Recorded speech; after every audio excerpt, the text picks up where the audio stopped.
Friends, I imagine that most viewers of this channel are interested in Egyptian hieroglyphics, right? Well, I want to turn you on to this author here, Sir E.A. Wallis Budge.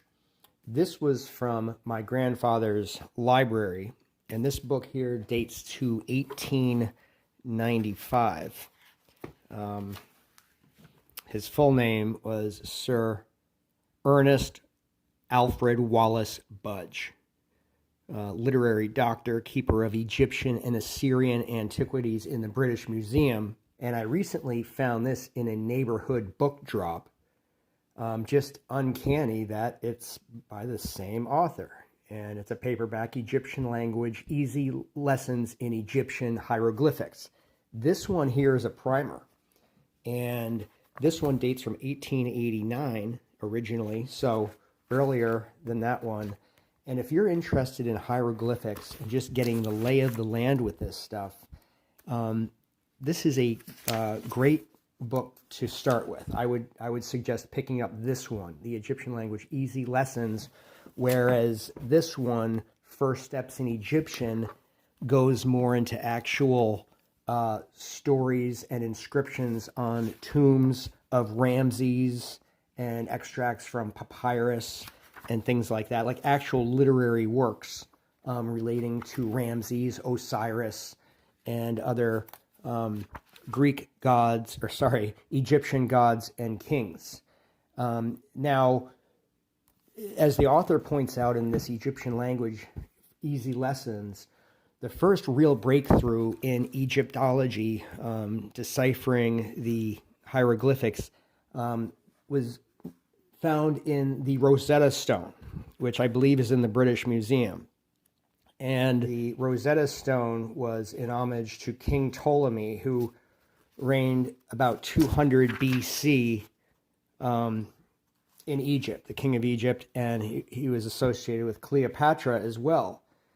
And Budge goes on to show the actual hieroglyphics from the Rosetta Stone of how Ptolemy is spelled out, as well as Cleopatra, and then actually goes through and letter by letter breaks down, eventually through a few pages here, you can see where he's going with this, in demonstrating how our own letters associate with the hieroglyphic symbols, which is really wild. And it's a great starting point to see just how our language developed absolutely out of these ancient symbolic languages. And then in this book, you get more of the definitions of the different characters and nouns, kings, gods and goddesses, verbs, and all this kind of stuff. Another thing that's interesting about hieroglyphics is that you read in the direction that the characters are facing. For example, these characters are facing left to right, so the reader would read this left to right.